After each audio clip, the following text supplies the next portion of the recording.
குடும்ப தலைவின் பொறுப்பு வந்துட்டாலே இந்த மாதிரிலாம் தோணும் போல இருக்கு. எனக்கும் வந்து அப்படிதான்.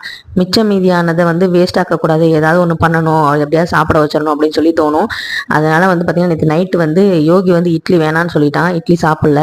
அதனால் வந்து இட்லி கொஞ்சம் வந்து மீதி ஆயிடுச்சு, இவங்களும் சரியாக சாப்பிடல. ஸோ வந்து பார்த்தீங்கன்னா இட்லியில் வந்து இன்னைக்கு பஜ்ஜி போட்டு கொடுக்கலாம், என்ன ரியாக்ஷன் வருதுன்னு பார்க்கலான்னு சொல்லிட்டு கடலை மாவு, மஞ்சத்தூள், மிளகாத்தூள், அதுக்கப்புறம் வந்து 65 போடுற மசால், தனியாக மீனுக்கு போடுற மசால் இருந்துச்சு, அதுவும் இஞ்சி பூண்டு பேஸ்ட்டு எல்லாம் போட்டு தண்ணி ஊற்றி கொஞ்சம் லைட்டாக கடலை மாவும் போட்டு நல்லா வந்து மிக்ஸ் பண்ணியாச்சு பஜ்ஜி மாவு பதத்துக்கு. அதுக்கப்புறம் வந்து இட்லி வந்து நல்லா கட் பண்ணி அது வந்து பஜ்ஜி மாதிரி வந்து கட் பண்ணி போட்டு எண்ணெயில் போட்டு நல்லா வந்து வேக வச்சு எடுக்கணும். காரம் உப்பும் வந்து கம்மியாக போட்டுக்கோங்க. அதே மாதிரி இது வந்து காலையில் பிரேக்ஃபாஸ்ட் தான் நான் கொடுத்தேன். ஆனால் குழந்தைங்களுக்கு காலையிலேயே வந்து எண்ணெய் பலகாரம் வந்து கொடுக்கறதுங்கிறது நல்லதில்லை. ஆனால் வந்து லிமிட்டாக 3 தான் சாப்பிட்டான், அதனால் வந்து நான் வந்து கொடுத்தேன். அதுவும் இல்லாமல் இட்லி வந்து நம்ம வேஸ்ட் ஆக்கக்கூடாதுனால சாப்பிட்ட போய் கொடுத்தேன். இப்போ நீங்களே பாருங்க, யோகிட்ட வந்து கேட்குறேன். நீ சொல்லு. சிக்கன் மாதிரி.